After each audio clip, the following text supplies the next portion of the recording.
All right, let's get into Cowboys football, shall we? Hi, Bryan Broaddus. Hello, Jeffrey Cavanaugh. Oh, look at that. Brian's mic is up and hot. We like that. We like that. Yeah, How you doing, brother? I'm doing great. Doing great, man. I was happy to see some guys that hadn't been practicing get to practice a little bit today. Flournoy, it was nice to see him. It was nice to see Diggs get a little work too, even though it wasn't very extensive. I think Diggs was just trying to get a little feel of how practice was going to go. But Flournoy went the whole way, and some good work. Were you down in the? I didn't see you at all today. I was over on the sidelines. Were you in the end zone area? Where were you watching today? Started off. I did the first 20, 30 minutes in a standard position of Jeff and Brian. Out there on the back, top secret location, and then I made my way around to the that sideline, but less than halfway down to watch the team. And then there you go. Yeah. Good deal. And we found the car, yes. Thanks to the guy who said, glad to see you found the car. We did find the car last night. Navigation has been a struggle for you, boy, while we were out here. Blame the fireball. Look, there's 4 levels to the garage. I thought we were on 2, maybe 3. And then when we weren't, I knew we weren't on 4, but Brian thought maybe we'd be on 4, so we checked 4. And then we went back down, and we had to go all the way to 1 and then wrap around to 1.5, and that's where we were. There we go. We figured it out. I liked seeing Flournoy out there, too, because I have not seen Ryan Flournoy at all since I've been out here, except for hanging out on the cords. And he actually made a couple of catches, and I'm right back in the camp where I was before, where I'm like, God, I understand what they saw and what they like. Like, that's a good-looking wide receiver. Oh, heck yeah. Good-moving dude. Yeah. See, that's the thing. I was kind of hopeful that he would be here from the jump, and then he would be able to compete. But, man, they've got a group of receivers that are really being very competitive. And, you know, it might be a situation where they're going to have to make this front office, and we'll see with some more with the scrimmage coming up against the Rams or the practice against the Rams in these preseason games. You know, can you keep 6 guys? You know, are they going to keep 5? Usually if you don't have enough guys, you know, you have an idea of the guys you want to keep. Some of these guys might play well enough where you put them on waivers and you might not get them back, you know. So I will say I've really been happy with the receivers and how they've worked with no CeeDee Lamb here. I think that they talked about it very well today about how difficult it is to run routes against the secondary and have to deal with all the disguisings of coverages, something we've talked about quite a bit. I think it's helped Dak Prescott. I think it's helped Cooper Rush, Trey Lance, all these guys. But these receivers having to run different routes and try and navigate that, I think has been a real positive thing for these guys. And, you know, there's been times where, hell, it hadn't been perfect, but the way that they're able to battle, to come up with some contested catches, the way they get open. You know, Tolbert, I didn't think Tolbert was I thought there was some questions about his mental toughness. You know, I said, okay, Brooks is going to win this job because, you know, I wasn't going to ride the fence on it, but Tolbert has shown that he's more than mentally tough. He runs all day long. His uniform gets dirty. He's willing to make crazy adjusting catches. He can track the ball. He goes up against your better cornerbacks. He battles against Bland and people like that. He finds separation.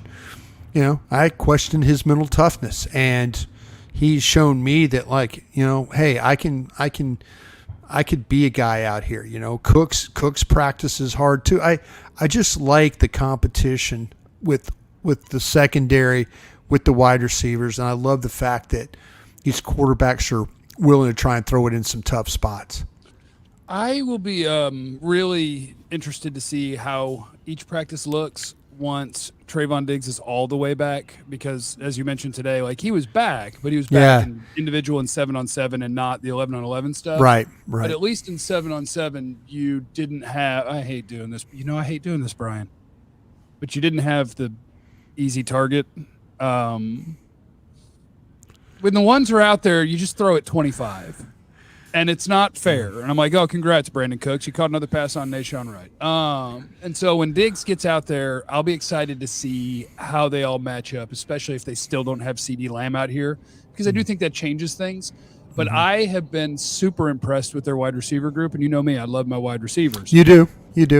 This is a better group than I've seen, although technically I wasn't here the last 2 camps. But watch, like, they're going to be cutting guys that I think are NFL players. Like Jalen Cropper's an NFL player, and I don't know how I bring the roster to a point where I have him on it. But if he is, then Jalen Brooks isn't. And Billy Johnson didn't make, I don't remember any big ones today, but he's made plays all camp. And Flournoy looks the part. Like they got too many.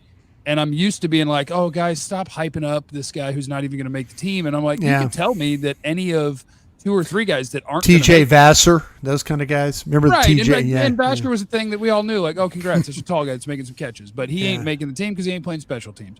But they got guys this time that if you told me fill in the blank makes the team as the 5th or 6th wide receiver, I'd be like, well, yeah, he deserves it. And I think that there's actually too many names for it, and I'm not used to that. But it's a lot of fun. I like it. Yeah, I think that to me that when you start to think about surplus, that maybe there's a couple of spots where they do have a little surplus. Maybe they have a surplus at corner, and maybe they have a surplus at wide receiver, and maybe your 6th or 7th guy might be somebody's 4th or 5th. Can you and teams are going to follow you now. I mean, I guarantee you, when I was in pro personnel, I was always reading what the beat writers were saying. Like if they were telling me that so-and-so was having a great camp, I'm like, okay, well then who are they going to cut so-and-so can make this team? Okay, so you tell me to go hype up some guys so that we can trade one for a D tackle? I'll go hype them up on Twitter right now. I'm sure they're listening to our podcast and we're hyping up guys. But yeah, I just think the competition at wide receiver, the competition at corner, safety, I think the room, I'm interested to see what happens with the tight ends. Man, I wish Hendershot would have made that catch down the middle of the field. Yeah, he sure did. He sure did. Schoonmaker wasn't hurt again. Yeah, that's a problem too. Kind of felt like that the offensive line today. It was fun trying to block Micah Parsons when he's kind of moving all over the place. That wasn't fun, Brian. That wasn't fun. Well, Awesome Richards, who I thought was pretty good on Saturday, I thought he was okay today. I didn't think it was like as good as he was. Adoga was back. I found out that Guyton's dealing with a chest cold right now. Hopefully they'll get him back pretty soon. So that's kind of hopefully before the Rams practices. That would be really, really good. I just keep talking about the defensive tackles. Kind of feel like that they're gonna look at that. I think they're going to look at that group and they're going to say, you know what, we're going to just continue on with what we got. We're going to continue on. We're going to continue on, and then it's going to be, okay, we're maybe not good enough here. We have to. I would hate for them to waste a really good defensive effort and not totally help themselves at that defensive tackle position. And I'm not just talking about Mozzie Smith. I'm talking about the backups with Oso Digizua and guys like that. I sound like I'm crapping on those guys. I'm not, but this defense can be good. It can be good. It's got the capability of being good with these linebackers, this secondary, and this edges, and that's even with Nealon playing as the right end. With Tank, Parsons, kind of moving him around. These linebackers with Kendricks, it's a different. This linebacker group with Kendricks in there, Clark. They played base today with Kendricks, Clark, and Leofow, and they just Zimmer kind of finds ways to get these guys to the ball, and it's tough. It's a tough group. I'm with you on what this defense I think could be. And it's camp. People get optimistic about a lot of stuff. Oh, yeah. I don't know if I get optimistic about a lot of stuff like a lot of people get optimistic about everything they can find. But I think that there is the potential that they really turned this linebacker group around in one off season and that you've got a good group. Yeah. That secondary group when Diggs is out there is a good group. Yeah. Your starting pass rushers is a good group. Yeah. This isn't targeting Mozzie. I think it's Mozzie. It's Rodgers. It's Carl Davis. It's a defensive tackles. Yeah. But let's be honest too, Jeff. Going against Zach Martin is getting your ass kicked. Going against Tyler Smith. I mean, I watched Oso Digizua get moved big time by by Tyler Smith. Well, Tyler's a stud, right? He's a stud. Yeah, What I'm saying is I think that those defensive tackles, if you said, the nose guys, do you think any of them is an NFL starter or like an average or better NFL starter? I think the answer is clearly no. You're hoping that you've got rotational guys that you can kind of get by with on run defense. And I think it applies to Chauncey Golston too. The best things you see from Chauncey Golston is when they're pass rushing, and he can be athletic and long on the interior. And, I think when it comes to run defense, that this team, even Osa is not a big, stout run defender. Like he's a quality player, but yeah, I do think that there is the possibility that teams are going to be like, boys, let's just tee off. Yeah, they got good pass rushers and a good second. I don't know. Yeah, they can stand up in the trenches with us. I don't know if you particularly want to throw the ball against Dallas. No, it doesn't sound fun. Doesn't sound fun. But if they, I would make, if I was an offensive coordinator, I would make Dallas defend the run. I would say, okay, let's see if you're good enough inside. Let's see if you're good enough at linebacker, and they might be good enough at linebacker with Kendricks, Leofau, Cook. Yeah, they will run. I'll tell you a couple times there to do. I saw, Malik Hooker I think Malik Hooker's a good player. He came, these safeties, Bell, Wilson, Hooker, they kind of walk down, and then they time it, and then next thing you know, they're unblocked. And then it's okay, tackle for loss. Is Hooker good enough to, if he has a clean run at a running back, can he get that guy down on the ground for a -2? Or is he going to miss the tackle and next thing you know, it's a 4-yard gain? But I had my questions about this defense. I didn't have my questions about this defensive coordinator. I really do like what I've seen from Al Harris coaching the secondary. I do. I think these young corners and the safeties, I think there's some buy-in with him. I think there's some accountability. And if they make a mistake, and they don't make a whole lot of mistakes, I haven't seen anything where it's just massive. And when all of a sudden, if someone curls on them and they catch a ball and it's a first down, they immediately stop and coach. Immediately stop and say, okay, what did you see? What was that? What was the call? It's not like, let's wait till we get to the dining hall and forget about it. Let's coach it on the field right now and get that done. So I've been impressed by that. Man, what else am I kind of talking about? Hoffman at center. Hoffman's got that job, man. He does. He He looks better than I thought he would. And yeah, he does. Has more of a learning curve than I thought. There was a time today where Beebe got second level and hooked up in the 9-on-7. Man, that 9-on-7 stuff, I love that because that's just straight run. That's coming off the ball and coaches yelling, push, and stop, and all that stuff like that. But that there's been some times where the offense has come off the ball pretty well, and you feel like, I don't know how good they can really run the ball, Jeff. That's what I think you're absolutely right about Rico Dowdle. If Rico Dowdle stays healthy, I think he's your best option running the football. I think you're absolutely right about that. But can he stay healthy for 17 weeks? That's going to be the big ask right now. Let me hit a couple of super chats because I know we're on a time constraint. But let me hit these. No, I actually could go like I'm waiting to do some work with somebody else, and they need 15 more minutes. So keep going. Jeff and Brian, compared to the same time last year, what's your assessment? Better, worse, same as last year? Trying to gauge the team. It's an unfair question for me because I wasn't at camp last year, was I? No. And if you're not at camp, I think it's just too hard to know. But I'm actually way more optimistic about this team and probably this defense than I was before I got out here. My new favorite period to watch is the alert pressure period. That is crazy, isn't it? All the different pressures that Zimmer has, what Dak does about it in real time. I think that one's really fun. Yeah. So do you have a definitive answer to how do they look in camp this year compared to last year? It's clearly different with the defensive tackles with Hankins and stuff like that. That's something I think it's different in the depth of the edges.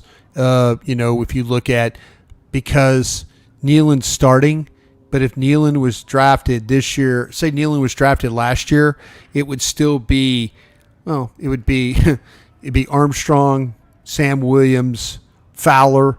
There's more edges than there are right now. And Nealon this year, it's like, buddy, you don't. Yeah, have to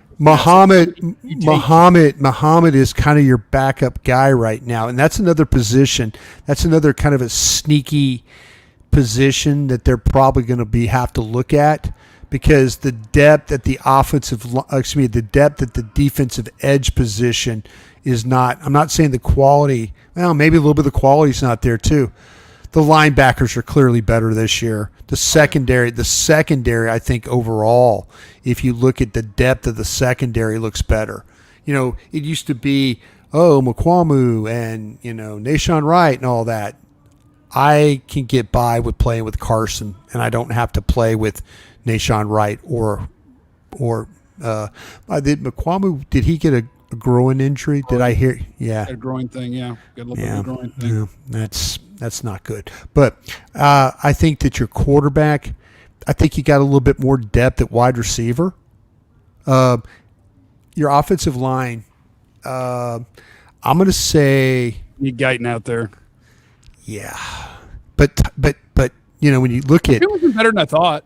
yeah, Chuma has been better than I've thrown a lot of dirt on Chuma just because I don't want to play with him anymore. But he's been he pisses Parsons off every once in a while. Like, he's kind of dirty when he plays Parsons, and Parsons like kind of yells at him about being dirty, and he kind of looks at him like, "What are you talking about, bro? I didn't mean to hit you in the stomach like I just did." But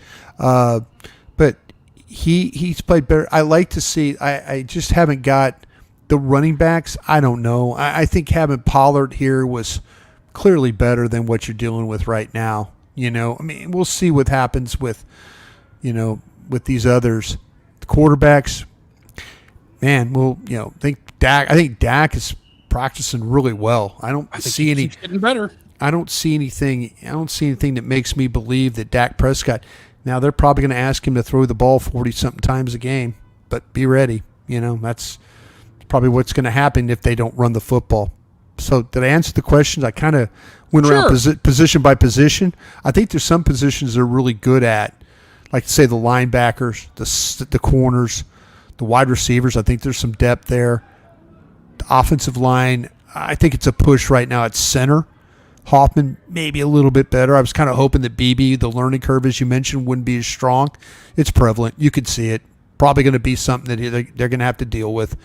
But, yeah, it's still, to me, it's a team that's probably, we all said it was probably a 9-win team on the high end with the ceiling. Is that what they say, ceiling? I would say ceiling, but I've got them winning 11. So ceiling to me is bro. Ceiling 11, floor 9. Yeah. Oh, well, I'd say ceiling's 12. I'd say ceiling's 12, maybe 13, 14, maybe 15. Way to go, Homer. Dr. J says how. Well, I love Dr. J with the 76ers and the New Jersey Nets. Dr. J was a badass. That's from my era of basketball. Yeah, he's in the super chat. We had an Omar Epps sighting today, and I stood in front of Omar Epps watching practice today. He was above me. He was above me in the VIP tent, and I was listening to him talk and stuff like that. So Parsons couldn't figure out his name for a while. He's like, "Hey, isn't that is?" And somebody might have said, he was like, Omar, that's Omar. He got really excited. Dr. J wants to know, how is Hoffman's strength compared to Broaddus? Is he going to be able to move not only the front, but get to the second level? I think that's probably the question on Hoffman. Like, he seems really solid in terms of communicating everything and doing the right things, but in terms of moving MFers, I think that is the question. He's going to sustain better. His sustain is going to be better than what Broaddus is. And Broaddus probably a little bit better at getting at second level, maybe getting over and doing a little bit more in the reach. Let's be honest here, right? Drafted this Beebe thinking they're going to need a center, right? Yeah. It's just they're like the rest of us. They're kind of like, learning curve. Okay, here we are.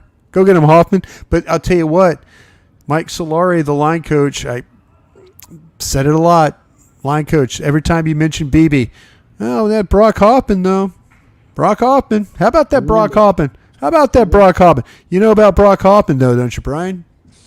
Hey, did I tell you about Brock Hoffman the other day? I need to apologize to Brock Hoffman because I'd never paid a lick of attention to Brock Hoffman, and I was ready for Cooper Beebe. But if you watch them practice every day, you go, okay, I get it. You're not putting Beebe in front of Hoffman today. You're not doing it. Not today, you're not. Hoffman looks fine, and Beebe is fine with the second team, and he's working on snapping and communicating and running the things. And now he's starting to play some guard snaps, which might tell you a little something. That might be them saying, like, hey, might not be winning this center job. Let's get ready to I have a feeling Bass. Yeah, I have a feeling that we're going to see in these preseason games.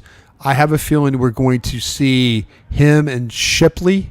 We better see a bunch of Beebe because Hoffman, I feel like they kind of know him. Yeah, but that's what I'm saying. It's going to be Shipley and Beebe playing quite a bit, and then when they're going to rotate, and Beebe's going to play guard, and Shipley's probably going to play center then, and then when they're going to flip it around, and it's going to be Shipley will play guard and Beebe will play center, and they're going to kind of rotate. Let me tell you what. Cooper Beebe is going to get his leather jacket. He's going to get his leather jacket this summer. 3 games, he is going to get his leather jacket. You got to play like 300 snaps to get a leather jacket. He's going to get his leather jacket. Thank God at Allen, Texas, it was only one because your boy got one. Your boy got one for being in the 5 wide receiver set late in the season. Oh, hook and ladder, baby. Yeah, there you go. Give me my jacket. I took a blanket. I from LSU. I got a leather blanket. I was like, dumbass. I should have took the jacket. The jacket's badass. I'm thinking, I'll never wear this jacket. I'll never. It was like an old school with the leather arms and the wool body, and I'm thinking with a big gold L purple, and all that. It was a beautiful jacket, and I went and got the blanket. I had dumbass. Like, my name's one of the pockets started to rip when you put sew it up. So what I did, I opened it up. I just tore it all the way, and then I started using. Of course you did. Of course you did. Transport alcohol. Alcohol. I knew this. I knew. I can push around a full 12-pack and a bottle of Jack. We went to see Texas Chainsaw Massacre in Abilene, and I brought in a 12-pack and a bottle of Jack, just pushed around to the back of my jacket. Oh, yeah. God. Of course you did. Of course. Yeah. Hey, by the way, let me pull back the curtain. Last night, I went to dinner with Jeff and John Bichota. Of course, we lost the car. That's both our faults. And Jeff's steak came, beautiful-looking steak. John's steak came, beautiful-looking steak. My fish and chips came. It was a lot of it. But Jeff immediately goes, the guy goes, oh, can I get you anything else? Jeff goes, are you guys classy enough to serve Fireball here? Mm-hmm. What did he say? He said, we are, sir. And so here we go. You got a shot of Fireball. So we had dinner on his own tray. On his own little tray, got a Fireball on his tray. But usually it's like, hey, can I get an extra bit of butter here for my potato, please? No. Can I get a shot of Fireball with my steak? Yeah. What are we doing? Sanjay, thank you. The group chat or the super chat. I'm not going to read all the words you said because it's real kind of gross. Oh, whoa. No one's giving up on Beebe yet. Nobody's. No. Long preseason. Don't clip this. Don't clip this and get me in trouble. No, we're not giving up on Beebe. Learning curve. Just a learning curve. Clip whatever you want. No. People clip crap and it's, shame on you for clipping crap. If you're going to clip it all. If you clip something that's fun and share it on social and get us popular, get us big numbers. You know what I'm saying? That's what I'm looking for. Huge numbers. Hit the like button. Huge numbers. Hit the like button. And if you're watching this later, leave in the comments your favorite ice cream flavor or something. Because I'm trying. Look, we need algorithm. That's what we're looking for. Hey, are you staying in your third place this camp? Dude, I'm in my third place, and I should never have been in a motel. I should have been here the whole time. This place is cheaper. Yeah. Downstairs with a whole kitchen and a table to sit at. Then you come upstairs to this level. I'm sitting in living room part 2. Living room part 1's in the front. You go upstairs. There's a bathroom up there. There's a bathroom downstairs. There's 2 bedrooms with multiple beds. Party your place, right? Yeah, we could get hammered here, bro. We could get so many fire. We could get 2. We got the Jerry party tomorrow night. Oh yeah, we could have the Jerry party at my house. Yeah, look at Jerry to come over here. No, we're going to the Jerry party. We're going to the Jerry party tomorrow night. That's why we're not doing any work tomorrow night, right? Right. That's right. No work. No work tomorrow night. We'll have to sneak in work before. Wait, but they do have a practice tomorrow, right? They do have a practice, but they practice tomorrow. Then they're off. Then they scrimmage. I got a Ranger day game the next day, so I'll probably have some time in the morning. Okay, we'll sneak it all out. We'll sneak it all in. All right, Bryan Broaddus, 105.3 The Fan. Thanks for and Love of the Star podcast and Vach Fridays, Vach Lombardi, and all the other things that Bryan Broaddus does. He's the MVP of camp. He never stops working. I love you, buddy. Have a great day. Thank you too, buddy.